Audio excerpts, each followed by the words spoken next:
7 de la mañana con 8 minutos. El ministro de Salud Pública de Ecuador, Juan Carlos Ceballos, nos acompaña esta mañana para revisar la situación que se vive, sobre todo aquí en la ciudad de Quito, por la presencia del coronavirus.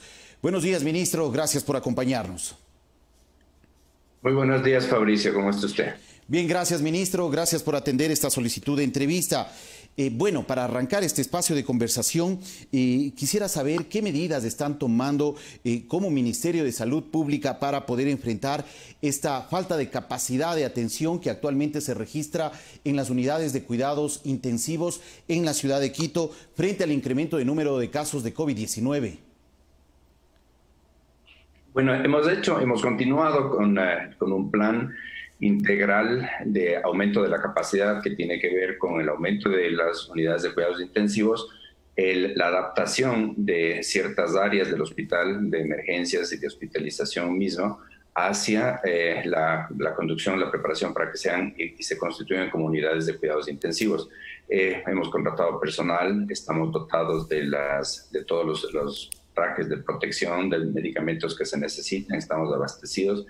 Hemos iniciado también, como usted ve en cada una de las unidades operativas de la capital, ciertos triajes que se ponen, carpas o triajes que se ponen fuera del hospital, un sistema adecuado de derivaciones que se tiene para derivar a los pacientes, para transferir a los pacientes desde las áreas periféricas hacia los hospitales cuando esto es necesario. Todas esas adaptaciones se han venido haciendo desde el principio de la pandemia. Ministro, ustedes manejan una lista de cuántas personas hay en espera de ser atendidos en las unidades de cuidados intensivos de los hospitales de la ciudad de Quito y cuántos para hospitalización, porque conocemos que el problema no solamente se está presentando en las unidades de cuidados intensivos, sino también en el hecho de poder ingresar al área de hospitalización a quienes están afectados por COVID-19. Mire, hay varias fases de esto. Yo quisiera aclarar el punto de qué significa estar en espera de una cama para unidad de cuidados intensivos. Las unidades de cuidados intensivos son unas áreas extremadamente sofisticadas que ya fueron construidas precedentemente y que es difícil replicar eso en un tiempo tan corto como los meses que han pasado de la pandemia. Sin embargo, lo que era correcto de hacer era adaptar ciertas áreas, por ejemplo, las de emergencias, por ejemplo, las áreas de hospitalización mismo. Hemos desalojado esas áreas para que esas áreas sirvan para atender a los pacientes. Todos los pacientes que están ingresados en estas áreas tienen la atención que deben tener. Es decir, tienen un cuidado de enfermería, tienen un cuidado de hospitalización por parte de médicos, tienen los medicamentos y tienen los ventiladores que son necesarios. Es decir, si bien es cierto que no son áreas específicas de unidades de cuidados intensivos como estructura mismo, se han adaptado a estas áreas y sirven perfectamente para el asunto. Esos son los pacientes que se llaman en espera. Ahora, obviamente nosotros tenemos las carpas que están localizadas en el triaje antes del hospital y esto es lo que nosotros atendemos de primera mano porque tenemos que distinguir a aquellos pacientes que tienen las enfermedades usuales y aquellos que tienen las enfermedades respiratorias agudas. Entonces, para que no haya contaminación son dos flujos diferentes. Todos los pacientes vienen atendidos. Ahora, hay pacientes que están esperando sentados, obviamente, en las salas de espera antes de entrar a emergencia, porque son pacientes, por ejemplo, que están esperando exámenes de laboratorio, que tienen que tener un examen de rayos X, que tienen que tener una tomografía axial computarizada. Entonces, esos pacientes obviamente tienen que esperar, pero todos los pacientes están atendidos y seguimos expandiéndonos en esto. En términos de cifras, hoy tengo la cifra de 36 pacientes, hemos llegado a tener 90 pacientes en estas áreas pre-UCI. Hoy estamos en 36, lo cual es una muy buena noticia. ¿De cuántas nos dice, de qué cifra a 36? ¿Cuál es el valor? Sí, nosotros llegamos a tener 90 pacientes que estaban localizados en los hospitales de Quito, que esperaban en estas áreas que han sido adaptadas para terapia intensiva. Ajá. 90 pacientes. Hoy estamos en 36 pacientes. Es la última de las cifras que tengo para el día de ayer en la mañana. Todavía no me llegan las de hoy en la mañana, a las 8 de la mañana me llegarán, pero eso es bueno. Indica que como que la cantidad, la demanda de camas y la demanda de cuidados intensivos que estamos teniendo va bajando. Ministro, el día de ayer en una entrevista ofrecida a otro medio de comunicación, usted aseguraba que no es un problema que no haya capacidad de atención en las unidades de cuidados intensivos de la ciudad de Quito. ¿Sigue considerando que ese no es un problema? No, mire, el problema estamos en una pandemia universal. Hay cerca de 12 millones de personas que están contagiadas. Cerca de 600,000 personas han fallecido. Y nosotros encontramos con las cifras que usted acaba de mencionar, 83,741 casos derivadores en Quito.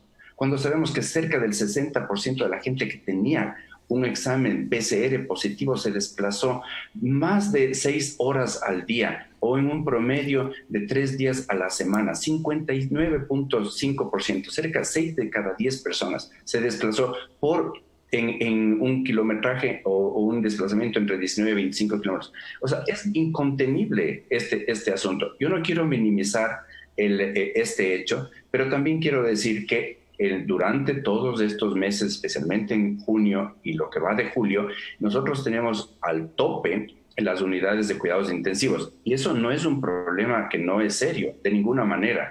Es un problema serio y es un problema grave el que tenemos de la demanda de camas, pero que lo estamos atendiendo. Ese es el punto importante. Las personas que están en espera en esas salas grandes, en esas salas extensas, como zonas de emergencia, como zonas de hospitalizaciones, las que nosotros hemos adaptado para el efecto, están siendo atendidas con todos los elementos que se necesitan, como si fueran unidades de cuidados intensivos. Es obvio que algunos de esos pacientes, si se retarda el proceso de hospitalización, pasarán a unidad de cuidados intensivos también. Y esas personas también ocupan, a diferencia de otras enfermedades, por ejemplo, infartos agudos del miocardio, etcétera, etcétera, de manera extensiva las camas. Entonces, sí, tenemos al tope estas unidades de cuidados intensivos que estaban preparadas, que tienen una infraestructura previa, pero nos hemos adaptado de una manera responsable para recibir a todos los pacientes. Y estamos llenos, sí estamos llenos, pero los pacientes están atendidos. Ese es mi punto, Fabricio. Ministro, bueno, y como se presentan las circunstancias aquí en la provincia de Pichincha y especialmente en la ciudad de Quito, ¿cuándo y cómo podrían bajar el número de casos de personas contagiadas por COVID-19 aquí en la capital?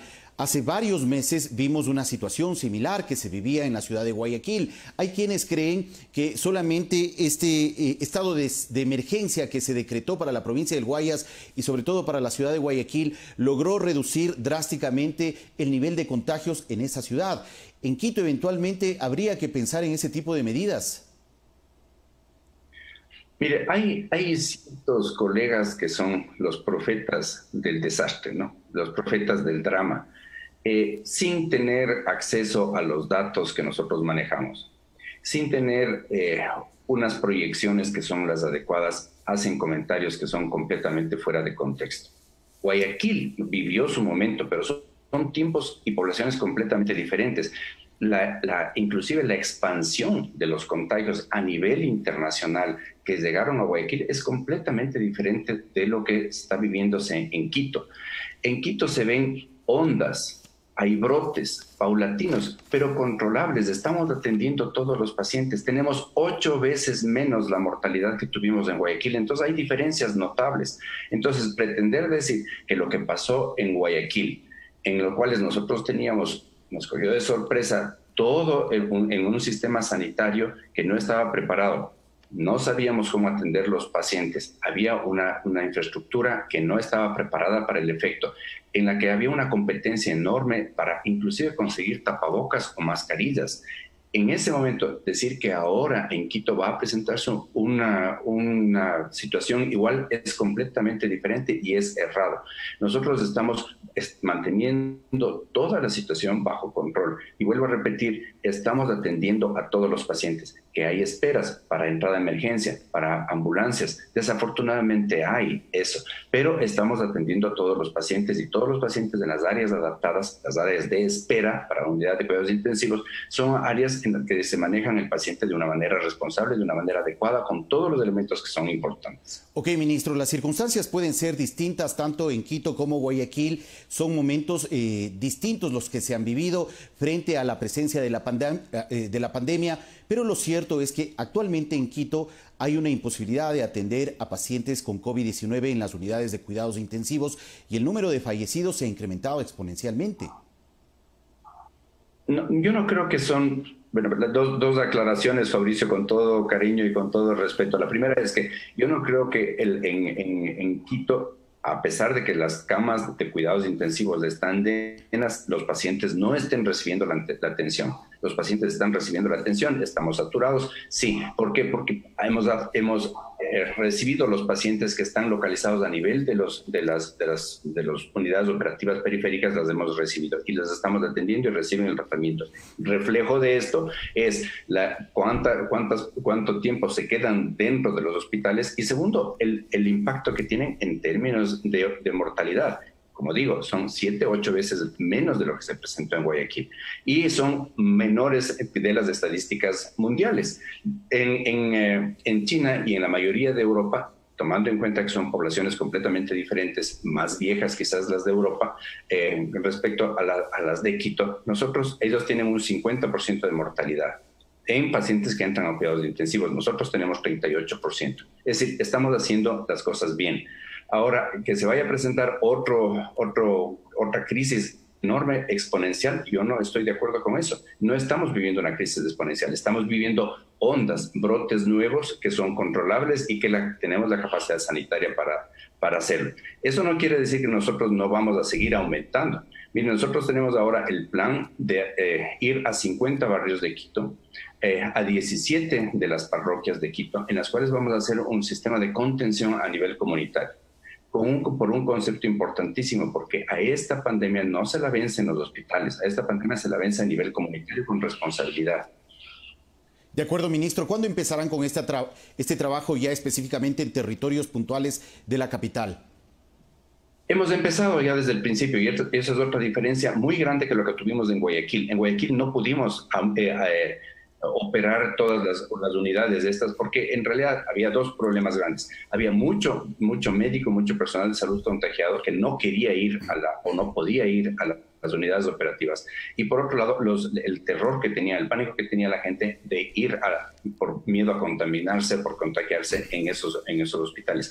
Aquí esto se empezó, hay unidades operativas, subcentros de salud, centros de hospitales de tipo A, que están en la capital que nunca dejaron de atender.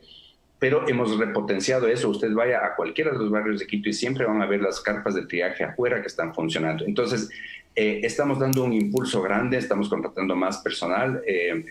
Hay 100 enfermeras que se están integrando al sistema de servicio de salud y estamos trabajando con los médicos de barrio y con los comités barriales como para detectar oportunamente a los pacientes y detectar oportunamente a aquellas poblaciones que son vulnerables, por ejemplo, las personas de más de 65 años de edad.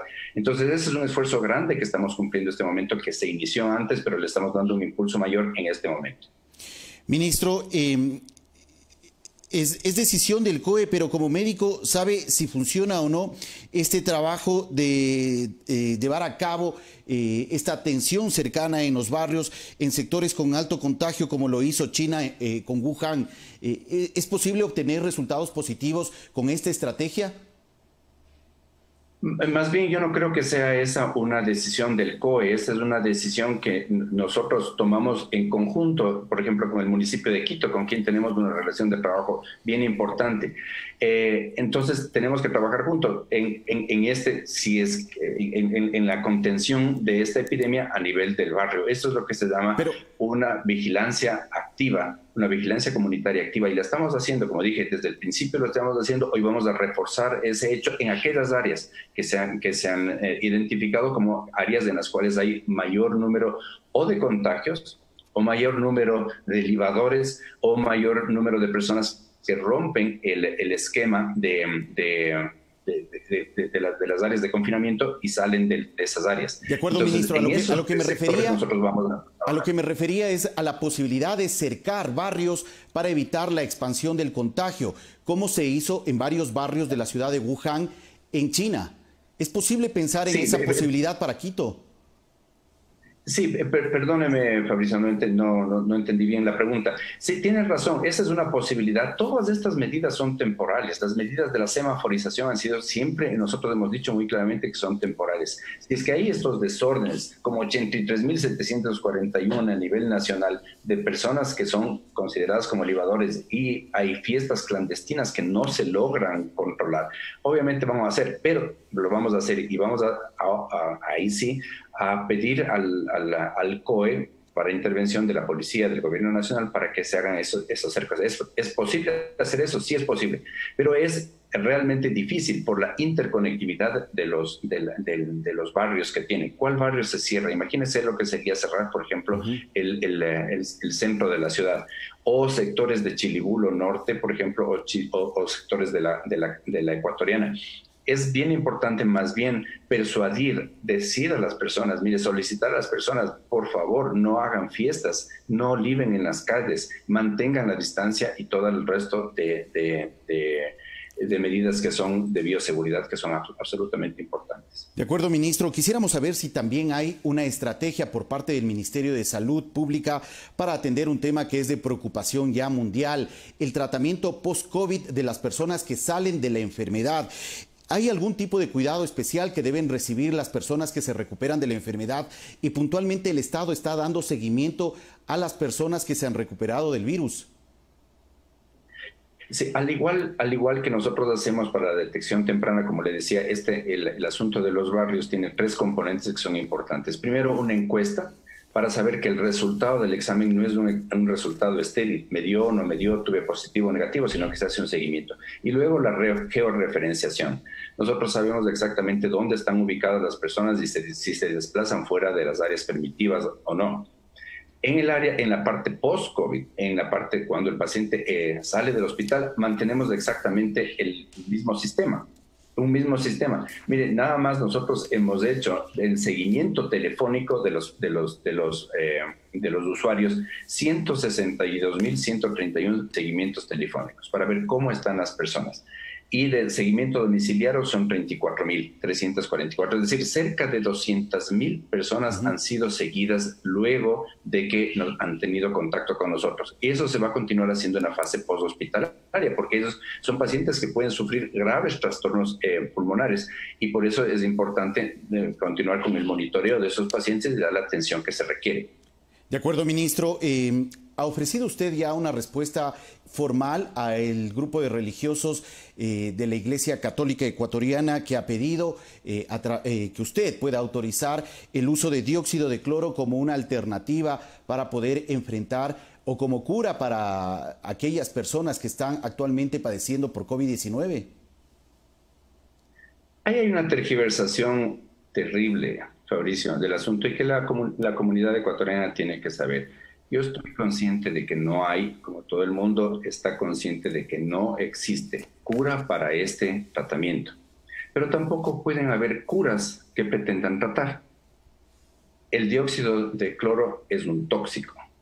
Es un tóxico. En ningún país del mundo ha obtenido registro sanitario para ingerir el elemento. Es un peligro, es un tóxico, debe por ley ser aprobado por el ARSA. No hemos recibido ninguna solicitud de aplicación por parte del ARSA y para esto se necesitaría que ellos nos demuestren que existe más beneficio que riesgo. No es el caso ni siquiera en las dosis recomendadas por quienes promueven esto.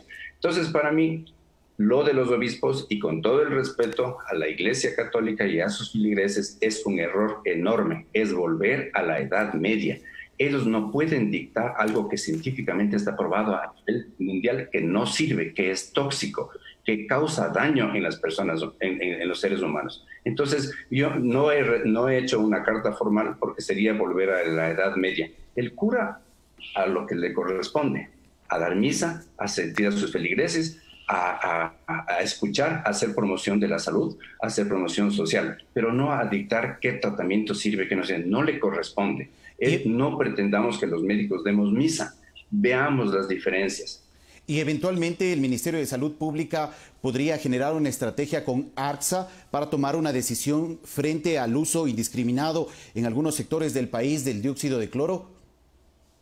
Claro, porque es tóxico y es ilegal. Por supuesto que estamos trabajando con ARSA para el efecto, pero eso será correspondencia de ARSA tomar cualquier acción al respecto. Yo lo que digo es con mucho cariño y con mucho respeto, es que los curas no deben meterse en áreas que les corresponde a los científicos, a los médicos, etcétera. Hemos tenido múltiples los respaldos a este respecto, no solamente de sociedades locales, nacionales, todas las federaciones científicas, etcétera, sino también manifestaciones de varios de los hospitales, varias de las personas que reciben y tratan pacientes intoxicados con el dióxido de cloro, sino también a nivel internacional. Como les repito, no hay ningún país en el mundo que ha dado esta orden. Entonces, mal pueden 10 obispos pretender exigir o sugerir tratamientos que no le corresponden. De acuerdo su punto frente a este pedido por parte de los obispos de la Iglesia Católica. ¿Usted cree que se debe prohibir entonces directamente el uso del dióxido de cloro por parte del ARSA? Está prohibido. Y déjeme añadir una cosa más. Que no todos los curas, no todo el clero está a favor de esas decisiones. Son desatinadas completamente, por decirlo menos. Pero tanto el señor nuncio apostólico como varios otros sectores del clero me han respaldado en este sentido, en el que no se debe promocionar, que es un desatino completo, fuera de foco, que curas durante su homilía, durante el sermón, recomienden salidas de las autoridades de salud. Eso no les corresponde a ellos. Bueno, no solamente han sido sacerdotes, sino también autoridades. Por ejemplo, el alcalde de la ciudad de Santo Domingo ha estado entregando directamente a la población muestras de dióxido de cloro.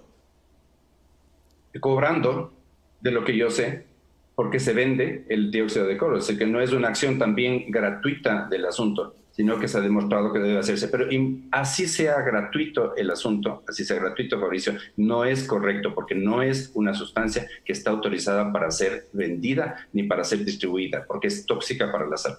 Muchas gracias, ministro, por la información y por haber compartido este espacio. Encantado, Fabricio. Siempre un gusto estar acá. Muchas gracias, muy amable. Agradecemos al ministro de Salud, Juan Carlos Ceballos, por ofrecernos información sobre la situación que se vive en la ciudad de Quito frente al COVID-19 y también la posición de las autoridades y de la comunidad médica frente al uso del dióxido de cloro para atender a pacientes con COVID-19.